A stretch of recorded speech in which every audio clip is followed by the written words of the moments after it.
Alright, so I'm going to review my trade on DOGZ today and then talk about BTCS tomorrow.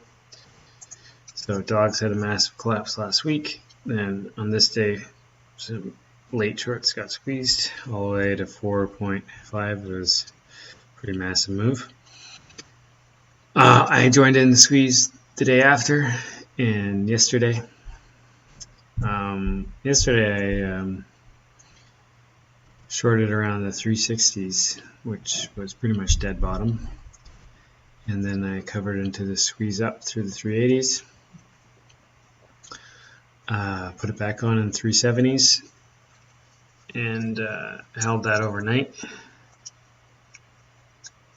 And my plan today was to add once it cracked the 360s, which was a pretty important level.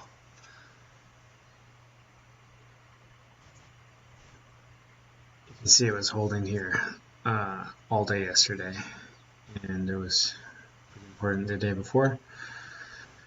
And unfortunately, when it cracked the 360s, I actually covered my other position in my other account by mistake. Then I put it back on. Then I covered it all into the threes, which is more or less my target. So that was a decent trade. Made back everything I lost on Monday, and still a little bit down from yesterday's losses on the week. Tomorrow, I'm interested in this BTCS. Really nice chart.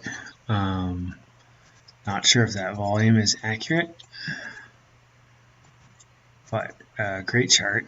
And on this day, they had some info about a dividend or something they're starting, 5 cents a share.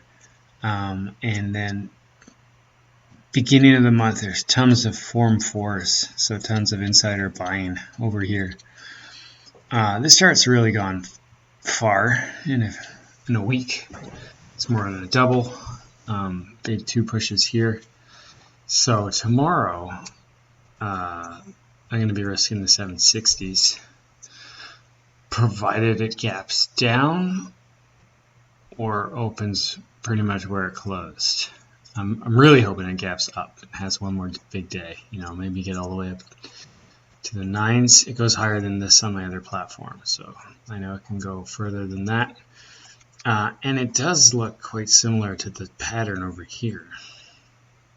So it seems like this stock's repeating its history in a certain way. So over here it had 3 big days, and then it consolidated and broke out again, which really looks quite similar to what it did now, except I would consider the first 3 big days this day here. Then it consolidated, broke out again. So history repeats itself. Could have a little gap down, then a complete collapse tomorrow.